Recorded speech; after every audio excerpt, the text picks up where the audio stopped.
Yes, they have their daily dozen in India too, but many more than a dozen dishes. There are no more versatile performers than Indian army cooks, for every caste and creed is catered for. You can get some idea of the men's fine physique at rifle drill, and do they jump to it?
I hope you all enjoyed the film. Kesang is not with us. He's based out of Kathmandu, so obviously he couldn't make it for the screening. But I'll just open the floor for discussion. Any questions, queries, comments which you would like to share within the group, that will be great. Anything which comes to your mind.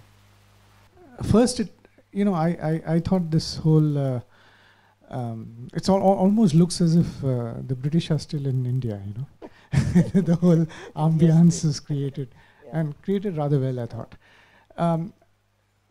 I was curious about one sentence that one of the contenders, one of the applicants, at some point he says, if you're scared, we'll just throw the weapons and run away.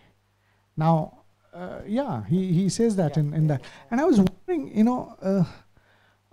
he's there, he's desperate to get in, and he's saying these things, openly. And I'm wondering whether...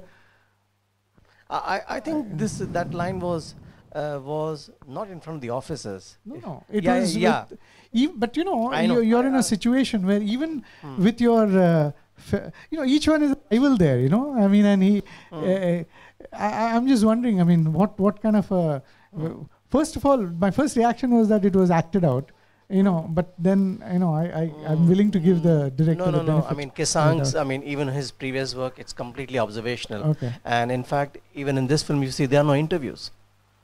He doesn't rely on that technique at all. He just, for him, the camera is a research tool. So whatever the camera sees, the film grows as, with each passing day. True. So, so I think what he managed to get was a lot of candid moments, especially when these people were not in front of the officers, like this chap saying, 10th is my birthday, and let's see what happens, and all. The other chap who says, But he said that in front of the officers also. Yeah, he said that in front of the officers also. So I think what he was trying to do was that I think he was trying to get a range of emotions, not just emotions which are kind of cooked up, which are kind of acted out in front of the officers, but also what is the reality behind, And I think that was actually the plus thing for me in the film. True. The second point is related to that, and that is I was just curious what the Britishers are thinking in all this. What their attitude is, and because there was no interview, we just are left guessing. I think the fact that the Britishers are still recruiting says a lot. I think that's what they're thinking, that the soldiers will come from the third world. They'll be mercenaries.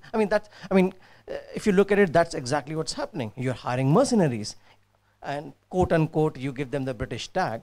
But why should a Nepali be fighting your war in Afghanistan or any other place? So that's what the Britisher is thinking. Why should the Nepali government be allowing a recruitment center in Pokhara? Well, it's not something which is new. It's a permanent thing. And as I said in the beginning, I think this, I need to check my facts, but I think this was the last recruitment. Oh, After this, they have stopped it. I'm not too sure, but I think we can just go back and check our facts. Yeah, and it's been a very prestigious thing. I mean, 5 years in the British Army, and then you can retire and you get a British passport. I mean, give that offer to Indians. You know how many will take it up? There'll be so many of us. So yeah, it's a lucrative offer, and people are willing to go for it. Why not?